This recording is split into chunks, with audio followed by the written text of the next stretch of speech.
गोष्टीचे नाव आहे उपकाराची फेड. एका जंगलात सिंहाच्या पायात भला मोठा काटा घुसला. आपल्या दातांनी तो काटा काढण्याचा प्रयत्न सिंहाने बराच वेळा केला, परंतु तो काटा निघाला नाही. लंगडत लंगडत तो एका मेंढपाळाकडे गेला. सिंह आपल्याजवळ येत आहे हे पाहून मेंढपाळ खूप घाबरला, परंतु त्याला ठाऊक होते की जर तो पळून जायचा प्रयत्न करेल तर सिंह त्याला एका झेपेत पकडेल.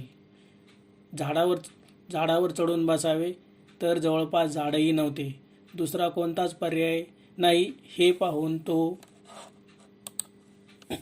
मेंढपाळ चुपचाप तिथे बसून राहिला. सिंहाने गर्जना केली नाही की तो गुरगुरलाही नाही.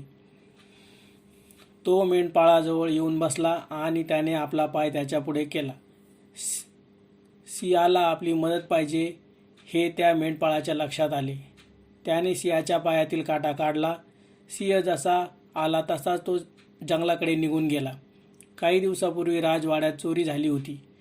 वैर आणि द्वेषामुळे काही लोकांनी मेंढपाळच चोर आहे असे खोटे सांगितले. त्याने राजवाड्यात चोरी केली आहे. मेंढपाळाला पकडले. त्याच्या घरात चोरीची कोणतीही वस्तू मिळाली नाही, परंतु त्याने चोरीचा माल लपवून ठेवला आहे. योगायोगाने मेंढपाळाला मारण्यासाठी तो सिंह पकडला गेला. ज्याच्या पायात काटा त्याने काढला होता त्या मेंढपाळाला सिंहासमोर सोडले तेव्हा त्या सिंहाने त्याला ओळखले. तो सिंह त्या मेंढपाळाजवळ येऊन बसला व तो कुत्र्यासारखा शेपूट हलवू लागला. राजाला फार आश्चर्य वाटले. चौकशी केल्यानंतर परोपकारी मेंढपाळाशी सिंहाची कृतज्ञता त्याला समजून आली. राजाने मेंढपाळाला सोडून दिले.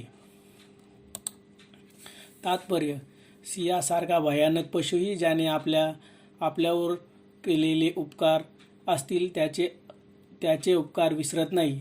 म्हणून माणूस असूनही जो केलेले उपकार विसरतो तो पशुपेक्षाही हीन असतो.